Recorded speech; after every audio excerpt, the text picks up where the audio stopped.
కాళ్లలో నొప్పి, నరాల వాపు వంటి లక్షణాలతో బాధపడుతున్నారా? వెరికోస్ వెయిన్స్ లో అత్యాధునిక చికిత్స ఏవిస్ వాస్కులర్ సెంటర్. నమస్తే రమగారు. నమస్తే జయ. రమగారు, మనం ఆ మధ్య నవల్స్ చెప్పుకున్నామండి. ఒక నోవెల్ చెప్పుకుందామా? నా ఫేవరెట్ రైటర్స్లో ఒకరు చిట్టారెడ్డి సూర్యకుమార్ గారు. మీరు అందరికీ ఇదే చెప్తారు రమగారు, అందరూ మీ ఫేవరెటే. అందరు ఎందుకు అవుతారు జయ? ఆల్మోస్ట్ వందల మంది రైటర్లు ఉన్నారు, నేను 10లో పేర్లు చెప్తా. ఓకే. బాగా చిన్నప్పుడు చదివిన పుస్తకం జయ ఇది.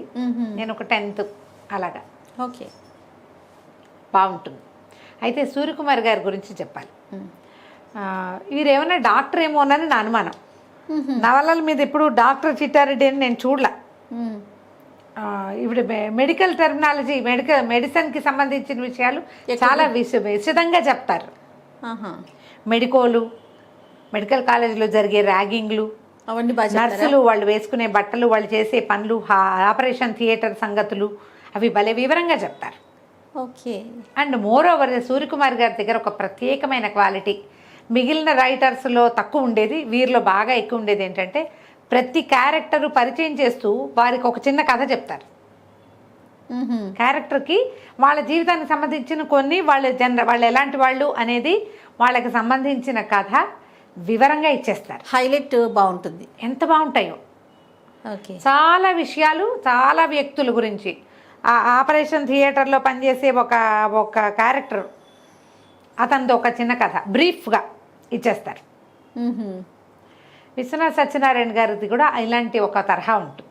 ఆయన దగ్గర కూడా క్యారెక్టర్ పరిచయం చేసేటప్పుడు వాళ్ళకి సంబంధించిన వివరం ఇవ్వడం చాలా బాగుంది అనిపించేది.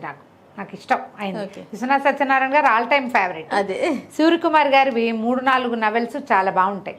అండ్ ఇంకోటి ఏంటంటే నాకు గుర్తుండి, నేను 10th క్లాస్లో ఉన్నప్పుడు లేదా ఇంటర్ ఫస్ట్ ఇయర్ సెకండ్ ఇయర్లో ఉన్నప్పుడు గణపతి సచ్చిదానంద స్వామీజీ గురించిన ఒక సీరియల్ రాశారు వీరు. సచ్చిదానంద స్వామీజీ ఇప్పుడు ఉన్నారు కదా మైసూరు. అవునండి. అయితే వారి కథ ఈవిడే రాశారు. భలే వివరంగా ఉండేది. ఇప్పుడు నేను కథ చెప్పు అంటే నేను చెప్పలేను, కానీ ఆ ఏజ్లో నన్ను ఎక్కువ అట్రాక్ట్ చేసింది జయ. ఓకే. ఆ పుస్తకం, ఆ సీరియల్ చదవటం వల్లే నాకు స్వామీజీ వారి గురించి తెలిసింది. తర్వాత ఈ మన శ్వేతార్క గణపతి తెలుసు కదా నీకు? జిల్లేడు చెట్టు మొదలు గణపతిగా రూపొందటం ఆ పుస్తకంలో చదివాను నేను.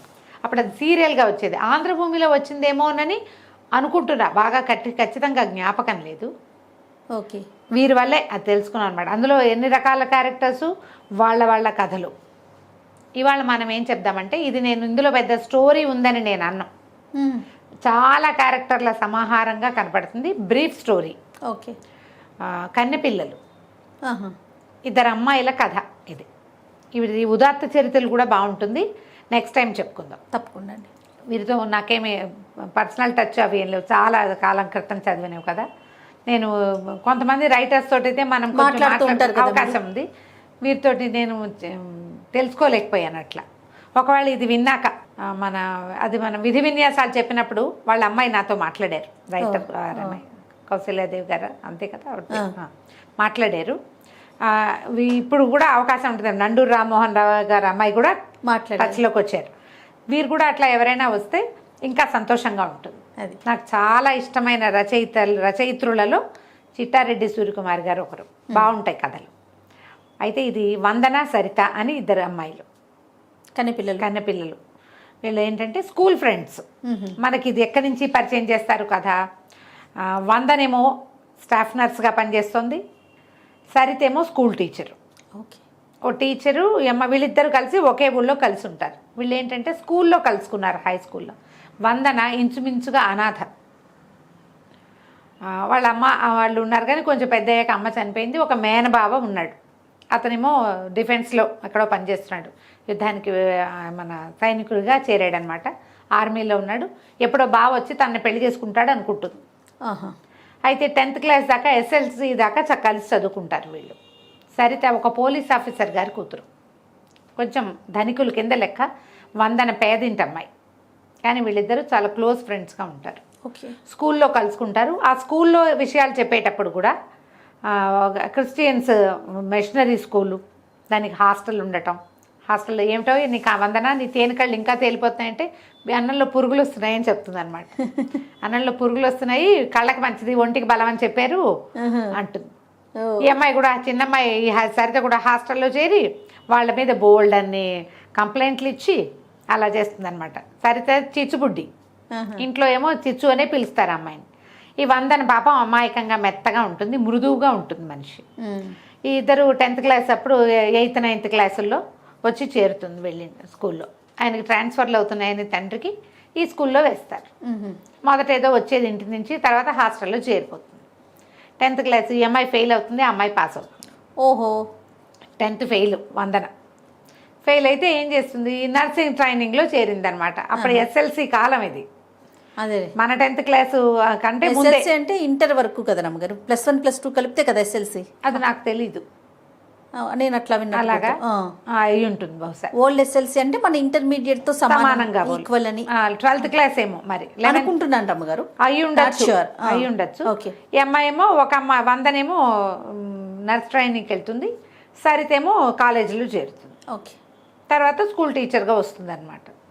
కొంతకాలం ఈ అమ్మాయి ఒకళ్ళకొకళ్ళు ఉత్తరాలు రాసుకోవటము, ఎప్పుడు కలిసే ఉంటారు, మాట్లాడుకుంటూ ఉంటారు. అప్పటికి ఫోన్లు కొంచెం తక్కువ కదా, ఈ ఫోన్లు పబ్లిక్ ఫోన్లు అవి లేవు. ఏదో ఒక ఆఫీసుల్లో, కాలేజీల్లో, హాస్పిటల్స్లో ప్రత్యేకంగా ఇంత దెబ్బ ఫోన్లు ఉండేవి. ఈ వ్యవహారం కాదుగా ఉత్తరాలు రాసుకోవటం అనమాట. వీళ్ళు ఒక బిల్డింగ్లో అద్దెకుంటారు. ఆ బిల్డింగ్లో ఉన్న ప్రతి క్యారెక్టర్ని పరిచయం చేస్తారు. వీళ్ళిద్దరు అమ్మాయిలు 20 ఏళ్ల వాళ్ళు, అందంగా ఉంటారు, చక్కగా ఎప్పుడు నవ్వుకుంటూ ఉంటారు. చుట్టుపక్కల వాళ్ళందరూ ఎలా ప్రవర్తిస్తారు వీళ్ళతోటి అవి చూపిస్తారు. ఈ కథ నేను చెప్పే కథ, ఇందులో పెద్ద స్టోరీ రాదు. ఈ పుస్తకం దొరికితే చదవండి, డెఫినెట్లీ యూ విల్ ఎంజాయ్. ఓ అసలు ఆ క్యారెక్టర్స్ పరిచయం చేయటము, క్యారెక్టర్ కథ చెప్పటము అమోఘంగా ఉంటుంది, బాగుంటుంది, చాలా బాగుంటుంది. ఆ బిల్డింగ్లో ఎవరో ప్రతి వాళ్ళు అప్పులకి రావటం, పంచదార ఉందా, అది ఉందా, ఇది ఉందా అని. మేము అదేదో వచ్చి కూర చేస్తాం, మీకు పంపిస్తాం, మీరు మాకు ఇది ఇవ్వండి అని. ఉగ్గుకినతో ప్రాన్స్ కర్రీ తెచ్చిందిట పనిపిల్ల. అది ఉందా, అది నీళ్ళు అయిపోవటము, మోటార్లు వేయటము. ఈ సరితకి ఏంటంటే అందరికీ పేర్లు పెడుతుంది అనమాట. ఆ బిల్డింగ్ రాసమణి గారని ఒక ఆవిడది. ఆవిడ ఏం చేస్తుంది, పెద్ద సైట్ ఉంటే వెనకాల బోల్డ్ అని చెట్లు వేసుకుని పువ్వు పిద్ద ఒకటి కూడా బయటికి రానేది అన్నీ వాళ్ళే వాడుకుంటారు. అందరి దగ్గర రెంట్లు కలెక్ట్ చేస్తుంది. ప్రతి వాళ్ళ ఇంటికి ప్రతి వాళ్ళ మీద దృష్టి. వాళ్ళ దగ్గర భీముడు అని ఒక పనివాడు ఉంటాడు, సన్నగా ఉంటాడు అనమాట, బక్క భీముడు అంటుంది. పేర్లు పెడుతుంది అనమాట ప్రతి వాళ్ళకి. తనతో పనిచేసే స్కూల్ టీచర్లు వాళ్ళ క్యారెక్టర్స్ కూడా పరిచయం చేస్తారు. ఈ వందన హాస్పిటల్లో పనిచేస్తుంది. ఈ అమ్మాయి అందంగా ఉంటుంది. చాలామంది ట్రై చేస్తుంటారు. హాస్పిటల్స్లో ఉండేటువంటి ఏమంటారు కొన్ని దుర్మార్గాలు, వ్యక్తుల్లో ఎలాంటి భావాలు ఉంటాయి, ఎంత చులకనగా ఉంటారు మనుషులు, ఆడపిల్లల్ని ఎంత చులకనగా చూసేవాళ్ళు, అవి కనపడతాయి. ఓ తాయారమ్మ గారని ఒక ఆవిడ ఎంతసేపు భర్తను వదిలిపెట్టేసి కొడుకు దగ్గర ఉంటుంది. ఆ కొడుకేమో వీళ్ళకేసి చూస్తుంటాడు. ఏదో మాట మీద ఆ తాయారమ్మ గారిని హాస్పిటల్ తీసుకెళ్తాడు. ఇంతలా ఉంటుంది. రోజు పంచదార కోసం పిల్లాడు రవ్వలడ్డు చేయమన్నాడు ఉంటుంది. రవ్వలడ్లకి పంచదార 4 రవ్వలడ్లు పట్టుకొచ్చి ఇస్తుంది. కానీ వీళ్ళ దగ్గర చెప్ప నువ్వు అప్పులు ఇవ్వద్దు అంటుంది సరిత. ఈ వందనికేమో వాళ్ళతో మంచి వాళ్ళు, పాపం వాళ్ళు బాగా మాట్లాడుతున్నారు కదా అని ఇచ్చేస్తుంది. ఇలా కథ నడుపుతూ తీసుకెళ్తారు ముందుకి. తను నర్సు ట్రైనింగ్ ఎలా చేసింది అనేది ఉత్తరాల రూపంలో చూపిస్తారు. వందన ఎక్కడికో వెళ్ళింది, సరిత ఒక్కతే ఉంది ఇంట్లో. పాత ఉత్తరాలన్నీ తీసి చదువుకుంటుంది. ఇప్పుడే నర్స్ ట్రైనింగ్ పూర్తి చేసి అంటుంది అనమాట. 10-15 ఉత్తరాలు ఏమేమి ఉన్నాయి, ఎలా ఉన్నాయి, మధ్యలో ప్రెగ్నెన్సీలు ఎవరెవరివో అలాంటివన్నీ తీసుకొస్తారు. ఎంత తాపీగా పోతుందో, కానీ ఇంట్రెస్టింగ్గా ఉంటుంది. ఓకే, కథ ఆసక్తికరంగా ఉంటుంది. సరే, ఇద్దరు కలిసి సినిమాలకు వెళ్ళటం. అప్పట్లో సినిమాకి వెళ్ళటం ఒక ప్రత్యేకమైన ఇది, సరదా. మేము కూడా అలాగే వెళ్ళేవాళ్ళం. ఆదివారం వస్తే సినిమాకి వెళ్ళాలి. ఇంకేం లేదు, టీవీలు లేవు కదా, ఇంకా అదే ఎంటర్టైన్మెంట్. టీవీలు లేవు, ఫోన్లు లేవు, ఏం చింతపిక్కలు ఆడుకునేవాళ్ళం ఎండాకాలం. అప్పుడప్పుడు వారానికి 10 రోజులకు ఒక సినిమాకి వెళ్తూ ఉంటాం. చూసిన సినిమా మళ్ళీ చూస్తుండేవాళ్ళం. వీళ్ళిద్దరు గట్టిగా మాట్లాడడం. సరిత పెద్ద గొంతు. ఓకే. వందన్ కొంచెం ముద్దుగా మాట్లాడుతుంది, చిన్నగా మాట్లాడుతుంది. ఈ తాయారమ్మ గారు కొడుకునితో పాటు ఉంటుంది. భర్త ఏమో ఊళ్ళో ఉంటాడు. వాళ్ళు వచ్చి ఈ విషయం చెప్పేశారు కదా. అబ్బాయి ఏం చెప్తాడంటే, నా పెళ్ళయిందండి, మా అమ్మ పెళ్ళిలో గొడవ అయ్యి మా ఆవిడని తీసుకురానివ్వలేదు, నెల సంపాదన 20 రోజులకే అవగొట్టేస్తుంది, అంత అప్పులు, మా నాన్న ఒక్కడే ఉంటున్నాడు, పెళ్ళకి వెళ్ళవమ్మా అంటే వెళ్ళదని చెప్పేసరికల్లా అవన్నీ చూస్తే వీళ్ళకి ఏం గుర్తొస్తుంది, ఈ సరిత వాళ్ళ ఊరి పద్మజ అని ఒక పిల్లకి పెళ్ళి అవుతుంది వాళ్ళ ఊళ్ళో. ఆ పద్మజ మొగుడేమో అని డౌట్ వస్తుంది. ఓకే. ఏం చేస్తారు, ఆ పద్మజని పిలిపించి ఇంకో గదిలో దింపుతారు. వీళ్ళిద్దరు మొగుడు పెళ్ళం ఎదురుపడేసరికల్లా వాళ్ళిద్దరు కలిసి ఉంటే చుట్టుపక్కల వాళ్ళంతా చెప్పుకుంటారు. ఈ తాయారమ్మని లేకుండా ఏం చేస్తారు, హాస్పిటల్లో పెడతారు ఓ వారం రోజుల పాటు. ఆవిడ లేని టైంలో ఈ పద్మజని ఇక్కడ దింపుతారు. ఇట్లాంటివి కొన్ని సరదా సంఘటనలు జరుగుతూ ఉంటాయి. హాస్పిటల్లో సూపర్నెంట్గా ఒక డాక్టర్ ఉంటారు. ఆయన చాలా పొడుగట్టివాడు. ఈ వందన సన్నగా చిన్నగా పొట్టిగా చిన్నపిల్లలాగా ఉంటుంది. 20 ఏళ్ళు, అంతకంటే ఏం వయసు ఉంటుంది. ఇంటర్మీడియట్ అయ్యాక 2-3 ఏళ్ళు నర్సింగ్ చేసిన వాళ్ళకి అంతే 20-21 ఉంటాయి. ఈ అమ్మాయికి ఆ డాక్టర్ మీద ఆసక్తిగా ఉంటుంది. బాగా వస్తాడని వెయిట్ చేస్తూ ఉంటుంది ఒకటి. రెండోది, ఈ హాస్పిటల్లో వెంకట్ అని ఒక డాక్టర్ ఉంటాడు. అతనికి ఎంతసేపు ఈ అమ్మాయి మీద దృష్టి, ఈ పిల్ల వెనకాల తిరుగుతూ ఉంటాడు. ఈ అమ్మాయి దగ్గరికి రానిపోయేసరికల్లా ఇంకెవరో నర్సు తోటి చేరువవుతాడు. జాలిగా ఉంటుంది అతను చూస్తే, కానీ ఆసక్తి రాదు. ఈ కామ్గా ఉండే పెద్ద డాక్టర్ మీద ఆసక్తిగా ఉంటుంది పిల్లకి. ఓకే. అది పరిచయం చేస్తారు డాక్టర్ యతీంద్ర. అతను సూపర్నెంట్గా ఉంటాడు. అతనికి కూడా ఈ అమ్మాయి తేనె రంగు కళ్ళు. ఎక్కువగా అతను ఆపరేషన్ థియేటర్లో చూస్తాడు. ఓహో. విడిగా అమ్మాయిని చూసుండాడు అనమాట. చూడ్డు, అవి తక్కువ ఉంటాయి. ఆ తేనె కళ్ళు మాత్రం మీద దృష్టి ఉంటుంది, కానీ ఎవరో స్టాఫ్ నర్సు, అంతకంటే ఏముంటుంది. కథ ఇట్లా స్లోగా నడుపుకుంటూ వెళ్తారు. ఒక కొత్త డాక్టర్లు రావటం, ఆపరేషన్లు, అపెండిసైటిస్ ఆపరేషన్ అవి కూడా చూపిస్తారు. ఇది చేయొద్దు, ఇలాంటివి చేయకూడదు, అలా అవి మాటలు 1-2 పెద్ద ఆపరేషన్లు. ఎంత క్లియర్గా థియేటర్లో వస్తువులు అమర్చటము, డాక్టర్కి అందించటము రాస్తారో. నాకేంటంటే బేసిక్గా కొంచెం మెడిసిన్ ఇంట్రెస్ట్ కదా, ఏమిటో నేను ఇలా అయిపోయాను. కానీ డాక్టర్ అవ్వాల్సిందంటారా? ఎందుకని అవ్వలేదో జయ, నాకు చాలా ఎక్కువ ఇష్టం. అన్ని ప్రొఫెషన్లోకి వెళ్ళా డాక్టర్ ఇష్టం రమ్మగారు మీకు? ఇష్టం.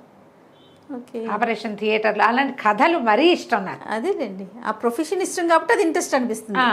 ఆపరేషన్ థియేటర్లు, సర్జరీలు నేను అవి ఎక్కువ చూస్తాను. ఓహో.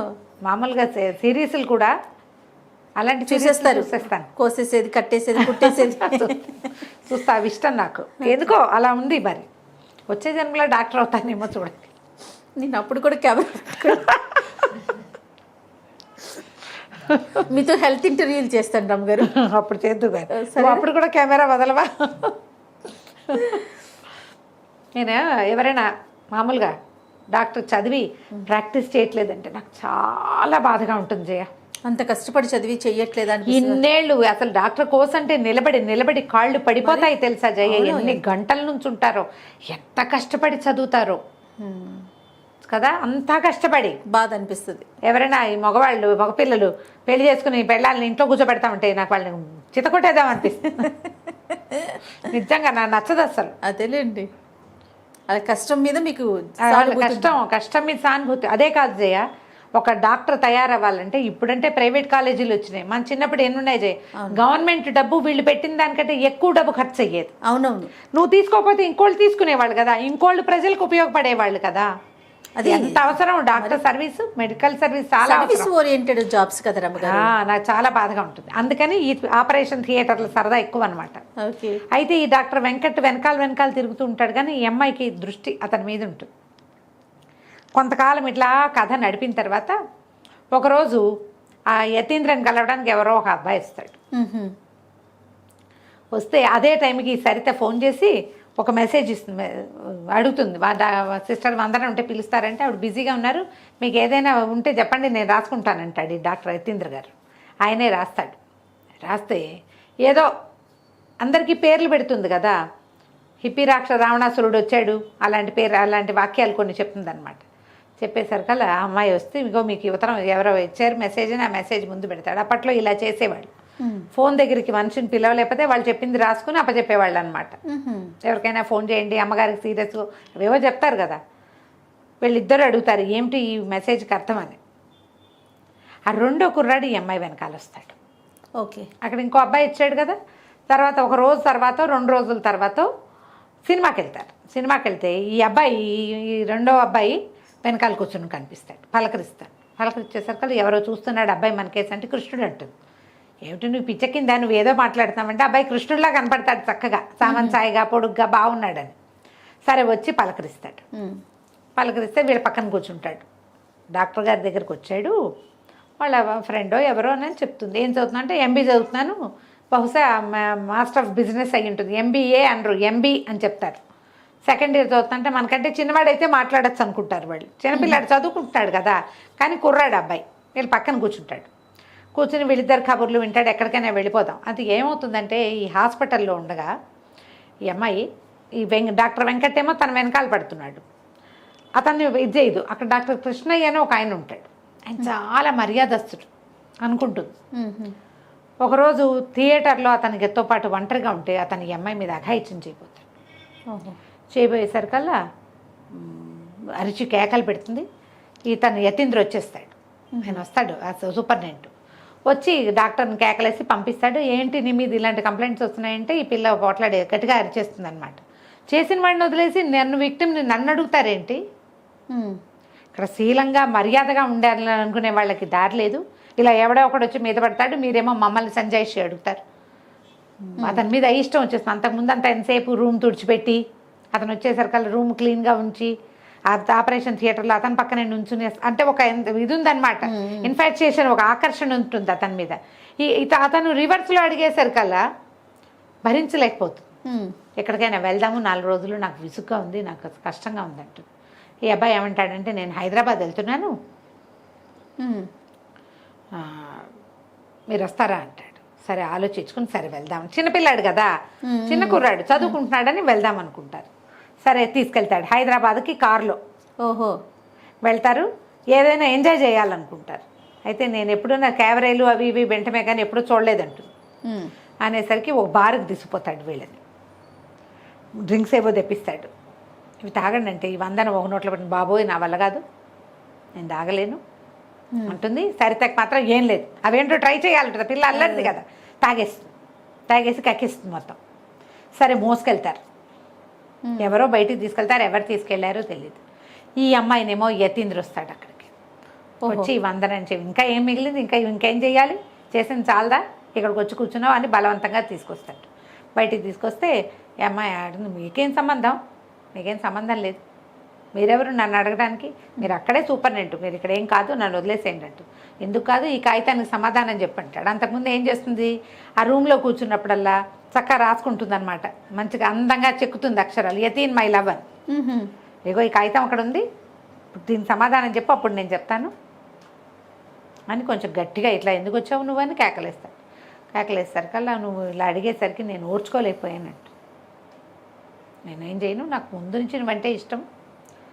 ఓసారి వెంకట్తో కనపడతావు, వెంకట్ ఇంకో అమ్మాయితో కనపడతాడు కాబట్టి నేనేం అనలేను, ఒక భరించలేను నేను నువ్వెవరితోటైనా. డాక్టర్ ఒక ఆయన వస్తాడు మధ్యలో, ఒక క్రిస్టియన్ డాక్టర్ ఒక ఆయన కూడా ఏంజల్ అని ఈ పిల్ల వెనకాల తిరుగుతాడు. ఓకే, వాళ్ళని చూస్తే నాకు అసూయగా ఉంది, నువ్వు వేరే వాళ్ళ దగ్గర ఉంటే నేను భరించలేను. ఆ డాక్టర్ కృష్ణయ్య చేతుల్లో చూసుకుంటే నీ తప్పేం లేదని నాకు తెలిసినా కూడా ఒక భరించలేని తనంతో అలా మాట్లాడాను అని చెప్పి నన్ను పెళ్లి చేసుకోమని అడుగుతాడు. సరే కాస్త నేను నిద్రమొహం పడేసరికి తీసుకెళ్ళి గదిలో దింపుతాడు. వీళ్ళు ఒక రూమ్ తీసుకుని ఉంటారు. అవి వెళ్ళిపోతూ ఆ సరిత పడుకుని ఉంటే ఆ కళ్ళ మీద ఇలా అంటాడు. ఎవరో నా కళ్ళు ముట్టుకున్నారనుకుంటుంది, అమ్మాయికి తెలియదు. తెల్లవారి నిద్ర లేచి చూసేసరికల్లా ఏముంది, సరిత వాళ్ళ నాన్నగారు వచ్చి కూర్చుని ఉంటారు అక్కడ. ఎడకాంతపోతారు, ఏం చేయాలో తెలియదు. వీళ్ళు వచ్చి హోటల్ రూమ్లో దిగితే ఇతర ఆడపిల్లలు, ఆ కాలం అది కాదు 70s కదా మరి, అక్కడి నుంచి మొహాలు కడుకురండి, తయారవ్వండి, ఇంటికి వెళ్ళిపోతామంట అని చెప్పి తీసుకెళ్తారు. ఆ డాక్టర్ ఈ లోపల ఆయన వస్తాడు యతీంద్ర, మేము మా పిల్లల్ని ఇంటికి తీసుకెళ్ళి మాట్లాడుకుంటాను లేండి డాక్టర్ గారు అని చెప్పేస్తాడు ఆయన. పిల్లలు ఇద్దరిని, ఆడపిల్లలు ఇద్దరిని తీసుకుపోయి ఇంటి దగ్గర దింపుతాడు. తల్లి సంతోషిస్తుంది. సరే ఏం చేశారు ఇవన్నీ కనుక్కుని సరితే వాళ్ళ నాన్నగారు అంటారు, ఇంతంత వయసులో వచ్చేసినాయి, పెళ్ళిళ్ళు చేసేయాలి పిల్లలకి, 100 పెళ్ళి మన చేతిలో లేదు, సరితకి పెళ్లి సంబంధం కుదిర్చేసాం, అయిపోయింది ధామ్ అంటారు. అయ్యో, ఈ హాయిగా ఉన్నారు 1 సంవత్సరం 2 ఏళ్ళుగా వీళ్ళు కులాసాగా తిరుగుతూ ఎంజాయ్ చేస్తున్నారు. పెళ్ళి అంటే ఎవరో పేరు తెలియని వాడి దగ్గరికి వెళ్ళిపోవాలి, ఇంకో మొహం తెలియని వాడి దగ్గరికి. ఈ అమ్మాయి బావ వచ్చి పెళ్లి చేసుకుంటాడన్న ఉద్దేశంతోనే ఉంటుంది, కానీ అతను రాలేదు. వీళ్ళు స్కూల్లో ఉన్నప్పుడు వచ్చాడు, మళ్ళీ ఉత్తరాలు తప్పిస్తే మరొకట్లేదు. ఒకవేళ బావకి ఏం చెప్తావు నువ్వు అని అడుగుతుంది. ఒకవేళ అతను వస్తే ఏం చెప్తావంటే అతనికి ఏమి నా మీద ఇంట్రెస్ట్ లేదేమో, ఎందుకంటే హాస్పిటల్ అడ్రస్కి ఒక ఉత్తరం కూడా రాయడు, పోస్ట్ బాక్స్కి రాస్తాడు, నర్సుకు ఉత్తరాలు రాస్తున్నాడని చుట్టుపక్కల వాళ్ళు అనుకుంటారేమోనని నన్ను అవాయిడ్ చేస్తున్నాడు బావా అని చెప్తుంది. ఓకే. చెప్తే ఏం చేస్తాడో చూద్దాం వచ్చాక. బావ అంటే అభిమానమే, నాకు రక్త సంబంధం ఎవరు లేరు, బావ తప్ప, అందరు పోయారు, కుటుంబం లేదు, చూద్దాం అనుకుంటారు. తీరా ఏమవుతుంది, సాయంకాలం పెళ్లి వాళ్ళు వస్తారని చెప్పి చూస్తుంటే కారులో ఇంచి ఆ మహేంద్ర దిగుతాడు. ఎవరు ఈ అబ్బాయి, వీళ్ళని తీసుకొచ్చాడు కదా, మహి అని పిలుస్తుంటారు వాడిని, మహేంద్ర అబ్బాయి పేరు. దిగేసరికి చిన్నోడు అనుకుంటున్నారు. వచ్చేసరికి ఇగో ఎవరో పెళ్ళికొడు కాదు మన ఫ్రెండే వచ్చాడని పరిగెత్తుకుంటూ వెళ్తే హాయ్ మహి అనుకుంటూ వెళ్ళేసరికి లోపల నుంచి ఇంకొక ఆవిడ దిగుతుంది. ఒక ఆవిడ వస్తుంది ఆ కుర్రాడితో పాటు. వీళ్ళిద్దరు పెళ్లి చూపులకు వచ్చారు. ఇదేమి నువ్వు ఇంజనీర్వా, నువ్వు ఏదో చదువుకుంటానని చెప్పావు కదా అంటారు. వాడు ఆల్రెడీ ఇంజనీరింగ్ చదివి 2 ఏళ్ళు ఉద్యోగం చేసి ఇప్పుడు ఎంబీఏలో చేరాడు. ఆవిడ ఈ సరిత వాళ్ళ అమ్మగారికి ఫ్రెండ్, చిన్నప్పటి ఫ్రెండ్స్. సరే సంబంధం కుదిరిపోయింది. ఇప్పుడు ఈ మహేంద్ర సరిత కాబోయే మొగుడు, పెళ్లికి సంబంధం కుదిర్చేశారు. వాడు తెలుసుకునే వీళ్ళ వెనకాల పడ్డాడు అనమాట. అదే సరే సంబంధం ఓకే చేసేసారు. ఇంకా కొంచెం టైం పడుతుంది. మళ్ళీ ఇద్దరు సొంత ఊరు చేరతారు. ఈ ఊరు ఉద్యోగాలకి, అమ్మాయి స్కూల్కి, ఈ అమ్మాయి హాస్పిటల్కి. అక్కడి నుంచి హాస్పిటల్కి వెళ్ళేసరికల్లా ఆ హాస్పిటల్లో స్టాఫ్ అందరూ చెప్తారు డాక్టర్ కృష్ణ మీద ఇది తీసుకున్నారు, యాక్షన్ తీసుకున్నారు, పోలీస్ రిపోర్ట్ ఇవ్వమన్నారు. మిగిలిన వాళ్ళు రిపోర్ట్ ఇస్తే అమ్మాయి కోర్టుకు రావాలి కాబట్టి అలా వద్దని పనిష్మెంట్ కింద ఏదో వేరే ఊరు వేసేసారు, కృష్ణయ్యని చేసేసారు అని చెప్తారు. అక్కడికి వెళ్తుంది. మళ్ళీ యతీంద్రని కలవడానికి వెళ్తే అతనేమంటాడంటే సింపుల్గా పెళ్లి చేసుకుందాం, పెద్దవాడిని అయిపోయి ఇట్లా పీటల మీద పెళ్ళిళ్ళు అవి వద్దు, రిజిస్టర్ మ్యారేజ్ చేసుకుందామంటే అమ్మాయికి ఎవరున్నారు ముందు వెనక, హాస్పిటల్ వాళ్ళందరికీ పార్టీ ఇద్దాం అనుకుంటారు. సరే పెళ్లి సంగతి మాట్లాడుకుని వచ్చే వారం 2-3 రోజుల్లో మా అక్కయ్య బావ నన్ను పెంచారు, అమ్మా నాన్న లేరు నాకు, మా అక్క బావ వస్తారు, ఆయన ఫారిన్లో ఉన్నారు బావగారు, రేపు ఎల్లుండి వస్తున్నారు, ఎల్లుండి మనం వాళ్ళని కలిసి రిజిస్టర్ మ్యారేజ్ చేసేసుకుందామని చెప్తారు. ఈ ఇంటికి వెళ్తుంది. ఇంటికి వెళ్ళేసరికల్లా వీళ్ళిద్దరు పక్కపక్క నవ్వేసుకుంటూ ఉంటారనమాట. ఏమిటి నా అడ్రస్ మారిపోతుంది, కొద్ది రోజుల్లో సూపరింటెండెంట్ గారి ఇంటికి చేరుతుంది, నర్సులతో ప్రణయం సాగిచ్చారని చెప్పుకుంటారు, నీ పక్కపక్క నవ్వుకుంటూ ఉంటారు. వచ్చి ఒక మనిషి గుమ్మంలో నుంచుంటాడు. తీరా చూస్తే ఈ వందన వాళ్ళ బావ. నిర్ఘాంతపోతారు. ఏమిటి పెళ్ళి కుదుర్చుకున్నాక ఇప్పుడు ఇతను వస్తే ఏం చెప్పాలి, కాసేపు మాట్లాడాలంటే సరే ఎక్కడ మాట్లాడాలి, ఈ ఇల్లంతా ఇరుక ఉంది, మేడ మీదకి వెళ్దామని మేడ మీద వచ్చి ఆపేసుకుని కూర్చుంటారు. సరితా నువ్వు కూడా రా అని తీసుకుపోతాడు. ఇప్పుడు నేను సైన్యంలో ఉన్నా కదా, నాకు ఏదైనా అయ్యిందంటే నువ్వేం చేస్తావు అంటాడు. నువ్వు బతుకుంటావా వందన అని అడుగుతాడు. వందన అంటుంది, బాబా నువ్వు చాలా క్లోజు, రక్త సంబంధం, నువ్వంటే ఎంతో అపేక్ష, అయ్యో నా ఆత్మబంధువు పోయాడని బాధపడతాను కానీ నీకోసం నేను చనిపోలేను బాబా అంటే అప్పుడు చెప్తాడు అతను, నేను ఆల్రెడీ పెళ్లి చేసేసుకున్నాను. అది నీకు ఎట్లా చెప్పాలి, నా మీద ఆశ పెట్టుకుని ఉంటావు, చిన్నపిల్లవి, నేను నీకు ఎట్లా చెప్పాలా అని బాధపడుతున్నాను. నువ్వు నా కోసం ప్రాణం పెట్టకపోతే నాకే భయము లేదు. ఇప్పుడు నా మీద నేను పెళ్లి చేసుకున్నానంటే ఈ పిల్ల ప్రాణత్యాగం చేస్తానంటే ఆ కాలం అది అప్పటి కాలం అది, ప్రాణత్యాగాల కాలం, సూసైడ్ చేసేసుకోవటం. అందుకని సరే ఒప్పించుకుని మళ్ళీ వచ్చినప్పుడు సబితని తీసుకొస్తాను, మా సీనియర్ కూతురు, ఆమె నన్ను పిచ్చిగా ప్రేమించింది, నా కోసం ప్రాణత్యాగానికైనా సిద్ధపడింది, అందుకని పెళ్లి చేసేసుకున్నాను, ఈసారి వచ్చినప్పుడు తీసుకొస్తానంటాడు. ఆడపిల్లలిద్దరికీ చెరో 1000 రూపాయలు చేతిలో పెట్టి, వాళ్ళ ఇంట్లో పని మనిషి ఉంటే దానికి కూడా 10 రూపాయలు చేతిలో పెట్టి మళ్ళీ కలుస్తానని వెళ్ళిపోతాడు. సరే అమ్మాయిలు ఇద్దరు తర్వాత 2-3 రోజుల తర్వాత మా అక్క బావ వస్తారన్నారుగా, రైల్వే స్టేషన్కి వెళ్తారు. రైల్వే స్టేషన్కి వెళ్తే సరే రైలు ఆగింది, యతీంద్ర కూడా వస్తాడు. ఒక పెద్ద ఆయన దిగుతారు ముందు, యతీంద్ర వెళ్ళి ఆయన కావలించుకుంటాడు.